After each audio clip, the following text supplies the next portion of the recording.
I did not know that it was possible to have lightning during a snowstorm, but there are many unnatural things that happen during Christmas Eve. Hello, my name is Kendra. I was 60 years old at the time this all started. My son Henry was 41. He is severely mentally disabled, and because of that, I've had the burden of raising him my entire life. I had him at a younger age, and my boyfriend at the time left me, so Henry has been my only real family. This is a fact I am happy to say. I often struggled to make ends meet with my retail job, but for us, Christmas was always the most magical time of the year. You see, the beauty of having a child with mental handicaps is that he never outgrew the belief in Santa Claus. Every year he would write a letter to Santa, and every year I would put presents under the tree, and every year he would wake up and squeal with wonder when he saw that the cookies had been eaten by the fire and that the presents were sitting right there. The magic never left him, and I enjoyed every Christmas morning as if it was his first. I enjoyed every song, every holiday film, and every tradition. I loved how the magic of Christmas never ended. Well, at least I used to. Let me explain. It was the night before Christmas 1999, and a furious snowstorm whistled outside, and lightning flashes left shadows of snowflakes stained across the walls. The windows frosted with ice and creaked. The house shook. A blizzard. It was me who was placing the presents under a tree that night, quietly as not to wake him and spoil the 41-year illusion I had so carefully maintained. I had just finished and was heading upstairs when I noticed Henry sitting crisscrossed in front of the basement stairs, peering unblinkingly into the darkness. "Henry, dear, what is going on? If you don't go to bed, Santa won't come, you know," I said in a playful tone. What he said back to me lingers with me to this day. He pointed into the room and whispered softly, "Santa is already here, Mummy." I squinted into the basement and noticed a figure crouched in the corner, muttering to itself. I grabbed Henry's shoulder. Trying not to frighten him, I said back in a chipper voice, "By golly, Henry, you're right." I politely waved at the figure and said, "Hello, Santa." I gently tried to pull Henry away, but he is much stronger than I. When I looked back up, the figure was gone. I whispered into Henry's ear, Let's let Santa do his work. Come on, Henry, back up to bed with you." Henry was just about to stand up when the silhouetted figure re-entered the staircase. It said to him, "Henry, don't leave me. Santa has lots of presents for you."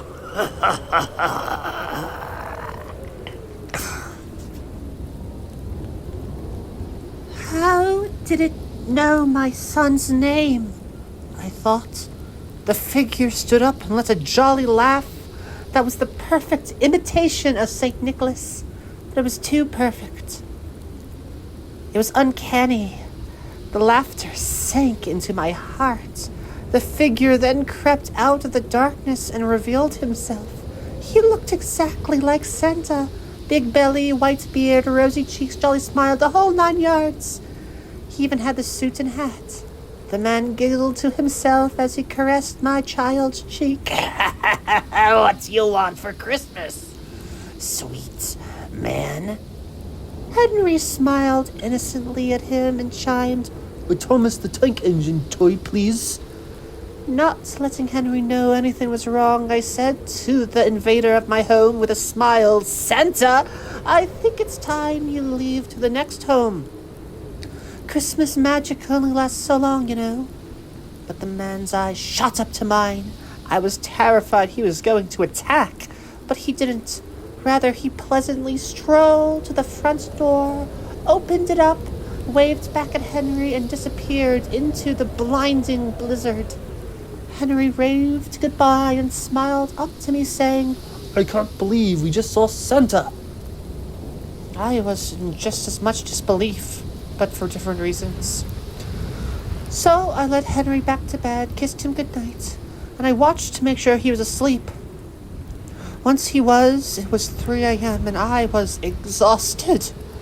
But I went downstairs and I called the police and I told them about what had just happened. But they laughed at my story and said, Merry Christmas. Christmas morning came. We had no real food in the fridge, so we had a Christmas breakfast of pickles and water. Henry opened his presents to find a remote-controlled Thomas the Tank Engine toy. He jumped with joy. While he played with his toy, I went to the supermarket to restock the food for dinner. By night, me and Henry snuggled on the couch to watch Elf on TV, as was our tradition. It's ironic to me, you know, that Henry finds a grown man acting like a child so funny. Once the holiday was done, I tucked him into bed. I was woken up in the middle of the night by a loud crash of thunder. Shadows of snowflakes faded from the wall. In my sleepy haze, I glanced at my phone. And the date was still December 24th. I was so tired, I just faded back to sleep. But then I heard the soft singing of a man's voice coming from Henry's bedroom.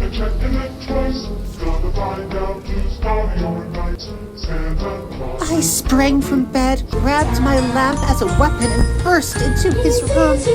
When I saw made my heart freeze. That same Santa Claus man from before was petting my son's frizzy black hair and slowly singing, Santa Claus is coming to town, into his ear. He had a warm, happy, deep singing voice. How the fuck did you get into my house? I shouted as I raised the lamp. The man saw me and got up. With a friendly chuckle, he said, He's an innocent boy. A very innocent boy. He's a 41-year-old man, I sternly corrected. He doesn't act like no man. That's because he has deficiencies. You wouldn't understand. Deficiencies? Is that it? He said smugly. He snapped his fingers, and the next thing I knew, I awoke back in my bed the next morning. Was the whole thing nothing but a nightmare? I then heard Henry downstairs already opening toys. But how could he be opening more toys? I ran downstairs directly to the fridge, and to my dismay, inside was only pickles and water. It was still Christmas morning. I felt like I was losing my mind. The day went on, and Henry acted as if nothing had been tampered with. I envied his ignorance. Shadowed with paranoia, I feared the hours till I went back to sleep. He opened his Thomas toy again. We ate pickles again. We watched Elf again. I went through all the motions again, smiling for Henry. I had to maintain normalcy. Once it was done, I tucked Henry to bed and decided to sleep in his room on a small sofa, just for my own comfort. After a flash of lightning, I was awakened in the middle of the night. It took me only seconds to check my phone and realize that it was still Christmas Eve. Then I saw that Henry was not in bed. Henry! Henry! I cried softly.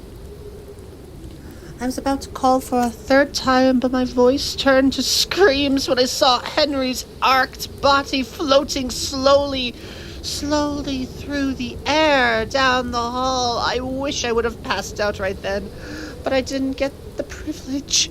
I got up and followed his floating body down to the living room where I saw the presents, now floating in the air like snowflakes, and the giant tree spinning upside down like a top. It would have been a beautiful sight had it not been real. Suddenly, from the fireplace, Santa stepped out from a blazing fire. His eyes glowed a satanic red, and his body was in flames. He walked to the middle of the room and set Henry's body on fire as well. My motherly instinct kicked in, and I ran to tackle the man, but he used his magic, and he threw me against the air and stuck me to a wall like a fly, trapped. I was forced to watch my son's body burn into a pile of ashes. Without moving his mouth, Santa's voice spoke inside my head and said, "See you next Christmas." With a snap of his fingers, the whole room burst into flames, and then, like I had now become accustomed to, I woke up in my own bed screaming. I looked at my phone. It was still Christmas Eve. Sprinted downstairs, grabbed Henry's hand, and pulled him out into the snow. We need to get out of the house now! We ran through the stinging blizzard of white. Henry started to cry. Mummy, what are you doing? I'm cold. You're ruining Christmas. Hearing him say those last words stung my heart. I stopped running. All my life, I had tried to make Christmas special for him. I thought we could spend Christmas with Aunt Millie this year, I said, trying to act as normal as I could. We got to my sister's house, just 7 houses down, and I banged at the door like a lunatic. But when the door opened, my sister was not standing there. Instead, to my utter terror, was that Santa Claus character. Merry Christmas. I tried to run away, but his magic froze me solid. He circled around me like a lion. Well. It looks like you're stuck in time. I could barely move my frozen mouth. "Who are you?" I managed to say. Santa just grinned a jolly yet unnerving smile and said, "I'm Santa Claus." Henry ran up and hugged the man. Mummy, Henry gleamed. Santa's here. Through gritted teeth, I shouted, "What do you want?" Santa, for the first time, frowned. The same thing you want. For it to all be over. The belief of a child is what keeps me bound to this mortal realm. "Henry!" I cried desperately. "You have to say that Santa is not real." But Henry shook his head. But I see him right in front of me, Mummy. He nuzzled Santa, saying to him, I'll always believe in you, Santa. "No, Henry, you have to stop believing!" Those are words I never thought I would say to him. I hated the sound of it on my tongue. I looked at Santa and pleaded. Tears fell from my eyes. I said to Santa, "You tell him now. You have to. He won't listen to me. He never listens to me." "Sorry," said Santa, on the verge of tears himself. "I don't make the rules." "Henry, you have to make it stop." Henry slammed down his foot. But why would I want to stop Christmas? Santa, giving up all hope, sneered at me. Why don't I just turn your blood to eggnog. He snapped his fingers. Having your blood turn to eggnog is far less whimsical and fun than it might sound. I felt my heart spasm. Stinging pain filled every one of my veins, and I collapsed to the ground, Squirming like a salted slug.